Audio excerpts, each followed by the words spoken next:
नमः शिवाय। आर्शिव, पुराने ऋषियों ने देखा कि इस दुनिया में सब कुछ अलग अलग दिखाई देता है। पेड़ अलग दिखाई देते हैं, हम इंसान अलग दिखाई देते हैं, पहाड़ अलग दिखाई देते हैं, नदियां अलग दिखाई देती हैं, लेकिन सब जितने भी हैं वो एक ही नेचर के हिस्से हैं। इसीलिए उन्होंने इस पूरी एकता को एक आवाज दे दी। और वो क्या आवाज दी बेटा? ओम आवाज दी। ओम ओम। इसका मतलब होता है कि हम सब जितनी भी चीजें हैं नेचर की, हम सब क्या है? कनेक्टेड है। ठीक है। अगर हम लाइफ में बात करेंगे तो हम ये बोल सकते हैं कि अगर हम प्यार बांटेंगे किसी को तो वो लौट कर हम तक आएगा। अगर हम किसी को दुख देंगे तो वो भी किसी ना किसी रूप में हम तक वापस से पहुंच जाएगा। मतलब जो जैसा करता है वैसा का वैसा भरता है।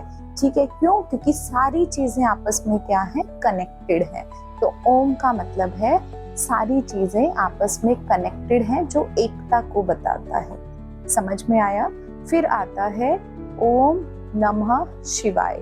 मतलब सेकंड वर्ड आता है नमः।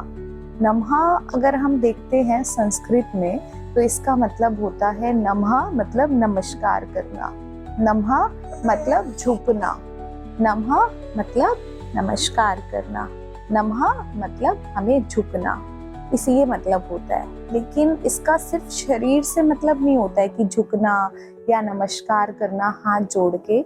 इसका मतलब होता है कि अपने अहंकार को भी झुकाना। अपने जैसे हम बोलते हैं ना कि मैं ही सब कुछ हूँ, मुझे सब कुछ आता है, वो जो मैं वाला घमंड है ना, उसको छोड़ना इसको बोलते हैं। उस टाइम पे ऋषियों ने देखा कि इंसान की सबसे जो बड़ी प्रॉब्लम है ना बेटा, वो अक्सर उसका अहंकार होता है। इसीलिए मंत्र के अंदर नमः जोड़ा गया।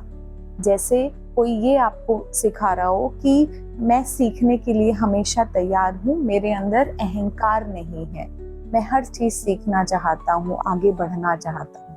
उसके बाद आता है शिवाय। शिवाय ये सबसे मजेदार बात है। शिव शब्द का जो अर्थ है ना, यहाँ पे शिवाय शिव से आता है। शिव का मतलब हमारे भगवान जी से तो है ही हमारे, लेकिन उसके साथ साथ संस्कृत के अंदर शिव का अर्थ होता है कल्याण करना, मंगल करना, मतलब जो सबका भला करे। इसीलिए शिवाय का मतलब हुआ कि वो एक कल्याणकारी सच्चाई, उसको प्रणाम, जो गुडनेस है उसको प्रणाम, मन की शांति है उसको प्रणाम, प्यार को प्रणाम। मतलब जो हर इंसान के अंदर छुपा हुआ है ये उसके लिए हमारे पास आता है। तो अगर हम इन तीनों को जोड़ते हैं ओम नमः शिवाय, तो इसका मतलब होता है कि मैं समझता हूँ कि हम सब एक हैं। इसीलिए मैं अपना अहंकार छोड़कर उस सच्चाई को, उस कल्याणकारी शक्ति को, उस भलाई को प्रणाम करता हूँ जो हम सबके अंदर है। सोचो बेटा कितनी बड़ी बात है। सिर्फ ये 3 शब्द हैं ओम नमः शिवाय, है ना। जब आप स्कूल में जाओगे ना बच्चा, तो और कोई तुमसे ज्यादा मार्क्स ले आए तो आपको याद रखना है ओम मतलब हम दोनों एक ही सफर के मुसाफिर हैं। नमः मतलब मेरा घमंड मुझे जलने नहीं देगा। शिवाय मतलब मैं उसकी मेहनत का सम्मान करूंगा और खुद भी वहां से सीखूंगा। तो इससे आपको ये चीज सीखनी है। जब कोई आपकी बुराई करे तो ओम मतलब वो भी मेरी तरह एक इंसान है। नमः मतलब मैं अपने गुस्से को अपना मालिक नहीं बनने दूंगा। शिवाय मतलब मैं जितना हो सके अच्छाई का रास्ता ही चुनूंगा।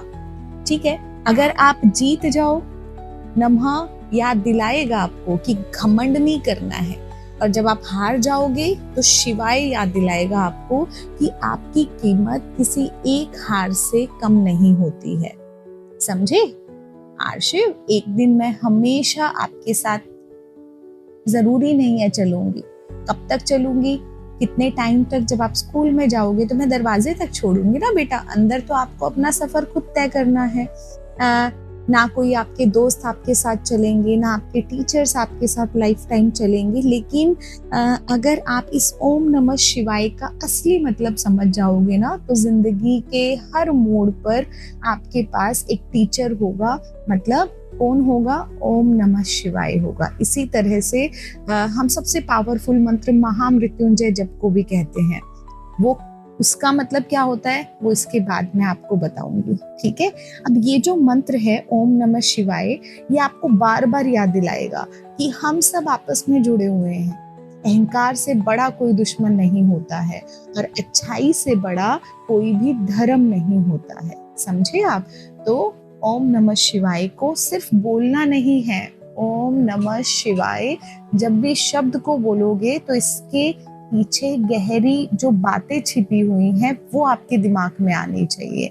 उसको जीना आपको आना चाहिए। उससे लाइफ बहुत इजी हो जाएगी, सुकून भरी हो जाएगी। तो बोलो ओम नमः शिवाय, ओम नमः शिवाय, ओम नमः शिवाय।